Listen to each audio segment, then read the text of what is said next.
All right, let's dive into discussing group size and length. I've experienced retreats with 22 participants and as few as 12. For me, 12 to 15 people feels manageable.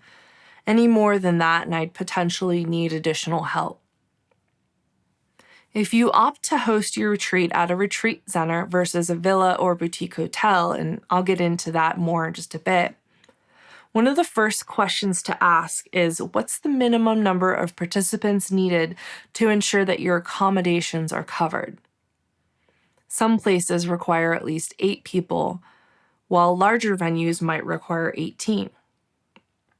Personally, I'm confident that I could attract 8 people for a retreat, but I can't guarantee 18. Bigger name retreat leaders could likely draw 30 or 40 people.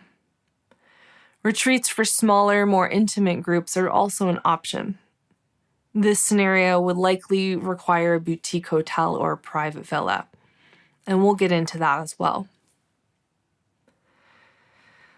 All right, before we dive into discussing the retreat trip length, I want to emphasize that planning for international retreats typically requires about a year in advance, while a local or domestic retreat needs about 6 months of advanced planning. If you're considering an international retreat, you'd ideally start planning 10 to 12 months in advance. And this might seem like a long time, but I promise it's necessary. Not only do international retreat venues start getting booked around a year ahead, but you'll also need this time for marketing and promoting your retreat. It might take months of steady marketing before most people are ready to commit and make a purchase. But believe me, these 10 to 12 months will pass quickly. However, once you reach your minimum of needed signups, you can start planning another retreat 6 months later and rotate through 2 a year. So getting the first one up and running is the most challenging part, but I promise it will feel more fluid and seamless after that. Moving on to the ideal retreat length, this can vary depending on several factors.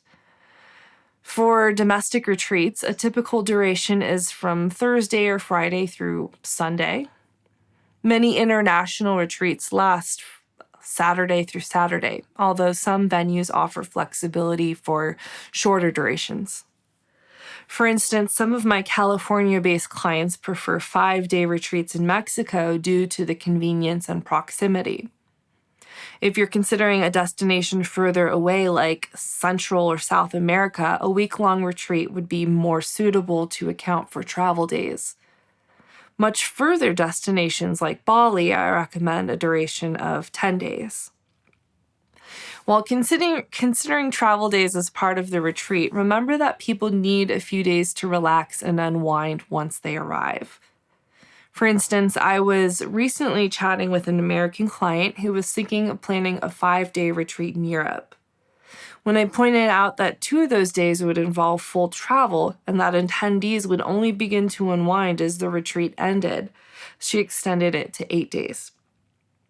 Also, bear in mind the specific preferences of your clientele. People with young kids might not want to leave for longer than 5 days, whereas retired individuals often favor longer trips. So ask yourself, where are the majority of your clients coming from? Monitoring flight costs is key too, since the flight price can sometimes exceed or equal the retreat price.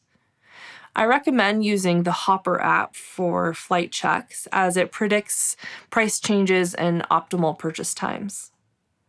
When considering flights, also check the connections. Most people aren't keen on more than 1 or 2 plane changes unless they're going pretty far away. Some people even choose their venue locations based off the ability of direct or nonstop flights. Lastly, if you're debating between domestic and international options, consider that domestic retreat profits are typically smaller. The cost per head per night is generally higher in the States compared to, say, Mexico or Central or South America. The base cost for a venue in the US might be around $300 per person per night, And this may not even cover the meals. Let's say you're planning a Thursday through Sunday retreat that equates to $900 minimum, and that's excluding your profit. Now consider Costa Rica, where $900 could cover a week's stay for one person, including meals, lodging, and shuttle. Then you can mark that up an additional $1,000 or $1,500 for your profit. You can't do that with a 3 or 4 day retreat. If you're considering hosting a retreat in a different state, consider transportation logistics. How will participants get from the airport to the venue? Many U.S. locations do not provide shuttle services and might be located far from the airport. Therefore, it might be simpler to start looking at venues within your own state where attendees can drive themselves.